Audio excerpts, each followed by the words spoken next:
जो रंडी रोना रो रहे थे हाथरस पर, आज वो सभी गिद्ध चुप हैं। और उनके जो पत्तल चाट पत्रकार हैं, जो उनकी पत्तलें चाटते हैं, चाट कर उन्होंने अपनी दुकानें खड़ी की हैं चैनलों की, वो भी आज चुप हैं। यदि यही मरने वाला कोई मौलाना या मौलवी होता, मैं सही कह रहा हूं, आज उन्होंने हाय हाय तौबा मचा के रख दी होती,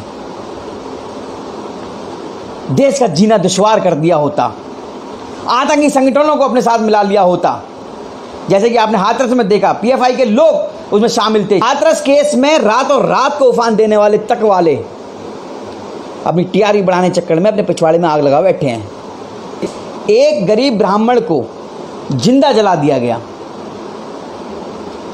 उस ब्राह्मण की एक तो होता है कि चलो भाई लोगों का जो था कि उसका व्यवहार सही नहीं था, मैं बता दूं उसका व्यवहार ऐसा था, उस गरीब ब्राह्मण पुजारी का व्यवहार ऐसा था कि उसकी कोई बुराई करने वाला नहीं है, सभी से प्रेम भाव था उसका, किसी से कोई अपशब्द नहीं कहते थे वो, लेकिन उनको जिंदा जला दिया गया। और आरोपी आज भी पुलिस प्रशासन की गिरफ्त से बाहर घूम रहे हैं। जो तुलना करते थे उत्तर प्रदेश सरकार से, उत्तर प्रदेश सरकार ने जब हाथरस में केस हुआ, आरोपी को तुरंत जो है गिरफ्तार किया और उसके लिए स्पेशल एसआईटी जांच बिठवाई, जिसके आधार पर केस को जल्द से जल्द फास्ट ट्रैक कोर्ट में ले जाया जाए और वहां से जो है न्याय, जो पीड़ित है उसको न्याय मिल सके। लेकिन राजस्थान की मैं बता रहा हूं मित्रों, अभी तक कोई भी आरोपी गिरफ्तार नहीं हुआ है। पूछता हूं मैं आज उनसे, गिद्धों से, कहां है आज, कहां गई तुम्हारी इंसानियत? यदि यही मरने वाला कोई मौलाना या मौलवी होता, मैं सही कह रहा हूं, आज उन्होंने हाय हाय तौबा मचा के रख दी होती, देश का जीना दुश्वार कर दिया होता, आतंकी संगठनों को अपने साथ मिला लिया होता। जैसे कि आपने हाथरस में देखा, पीएफआई के लोग उसमें शामिल थे। 4 आतंकियों को गिरफ्तार किया है उत्तर प्रदेश सरकार ने। और लड़की की जो भाभी बनकर जो बात बात पर वो अपने बयान देती थी, उसका अभी संबंध नक्सलवाद से निकला है, जो मध्य प्रदेश की रहने वाली है। अब वो फरार है, अब गिद्ध नहीं है वहां पर, अब गिद्ध दिखाई नहीं देंगे हाथरस में। क्यों? क्योंकि राजनीति करनी थी, राजनीति खत्म हो चुकी है उनकी है वहां पर। मैं पूछता हूं आज, चलिए वो बात गई, मैं पूछता हूं आज, जो ब्राह्मणों पर अत्याचार हुआ है, क्या वो ब्राह्मण नहीं है राजस्थान में? अभी कुछ दिन पहले आपने देखा होगा उत्तर प्रदेश में बहुजन समाज पार्टी और समाजवादी पार्टी ब्राह्मणों का गेम खेल रहे थे, प्ले गेम जो होता है, ब्राह्मण कार्ड खेल रहे थे। जगह जगह मूर्ति बनवाऊंगा परशुराम जी की, यहाँ मूर्ति बनेगी, यहाँ मूर्ति बनेगी। बहुत से ब्राह्मण संगठन करे, वाह वाह वाह, बहुत बढ़िया बहुत बढ़िया। शर्म करो, ये मगरमच्छ के आंसू दिखाते हैं, इनको किसी से कोई मतलब नहीं है, केवल सत्ता पाना चाहते हैं ये। मैं सबसे कहना चाहता हूं, मैं भी ब्राह्मण हूं, समझिए, इनको समझने की कोशिश करिए। ये वही लोग हैं जिन्होंने मुजफ्फरनगर में भी दंगे करवाए थे, यही वही लोग हैं जिन्होंने भड़काकर सीए पर पूरे देश में आगजनी करवाई थी, यही वही लोग हैं जिन्होंने 2018 में SC/ST एक्ट के संशोधन को लेकर लोगों को भ्रमित किया, कहा कि आरक्षण खत्म हो रहा है, देश में आगजनी करवाई। और फिर 2020 में अभी जो कृषि बिल आया, उस पर लोगों को भड़काया, किसानों को भड़काया देश के, केवल ये भड़काकर और हिंदुओं को आपस में बांटकर, जाति के नाम पर बांटकर, सत्ता की लालच इच्छा रखकर ये अपनी सत्ता पाना चाहते हैं।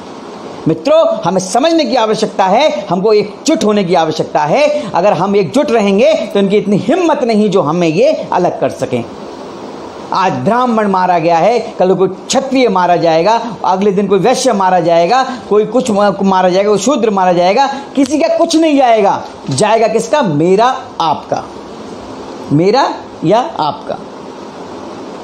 समझने की कोशिश कीजिए, इन गिद्धों को समझने की कोशिश कीजिए। गिद्ध तो समझते होंगे, जहां मांस दिखता है, जहां उन्हें लगता है कि खाने की चीज है, वहीं एक साथ ये सब बैठते हैं। इनके साथ कुछ पत्तल चाट पत्रकार भी शामिल हैं, जो उनकी पत्तल चाट कर जिन्होंने अपनी दुकानें बड़ी की हैं, आज वो टीआरपी के नाम पर रो रहे हैं, धोखाधड़ी कर रहे हैं, एक राष्ट्रवादी पत्रकार पर आरोप लगा रहे हैं। वो राष्ट्रवादी पत्रकार एक ऐसा पत्रकार है जिसके अंदर देशभक्ति का खून दौड़ता है।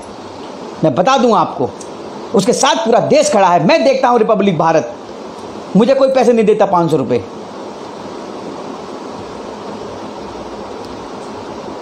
पुराना भारत नहीं है, सब जान चुका है, ये नया भारत है, ये नए भारत की आबादी है ये। अभी ध्यान रखना, इसमें आप भड़काओगे, बरगलाओगे तो अब कोई भड़कने वाला नहीं है।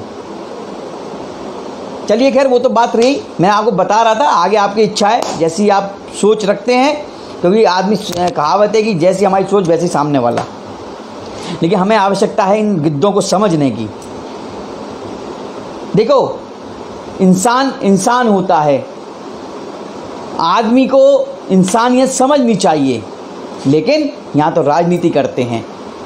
राजस्थान में हुआ, महाराष्ट्र में खुलेआम संतों की हत्या हुई, क्या हुआ उसमें? कुछ हुआ? नहीं हुआ।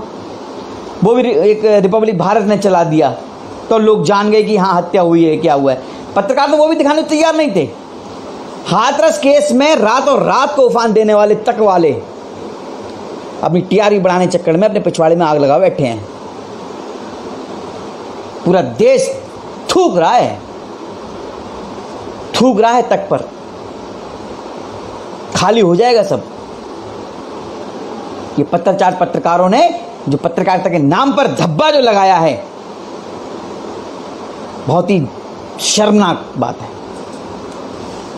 मित्रों, मैं यही कहूंगा, गिद्धों को समझने की कोशिश कीजिए।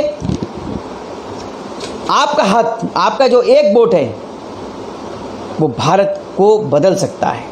राष्ट्रवादी सरकार को चुनिए जो राष्ट्र को समर्पित है। मैं बताऊं आपको, ये हमें जात पात में लड़वाते हैं, ऊंच नीच में लड़वाते हैं। मैं आज पूछता हूं आपसे, केंद्र सरकार की जो योजनाएं हैं उसमें तो कभी किसी ने भेदभाव नहीं किया, तो ये जो गिद्ध हैं ये भेदभाव की राजनीति क्यों करना चाहते हैं हमारे और तुम्हारे साथ? बताइए। प्रधानमंत्री आवास योजना किसको नहीं मिली? किसको मतलब जो दलित लोग हैं उनको नहीं मिली, मुस्लिम लोग हैं उनको नहीं मिली, किसको नहीं मिली? सबको मिल रही है और सब खुशी से ले रहे हैं।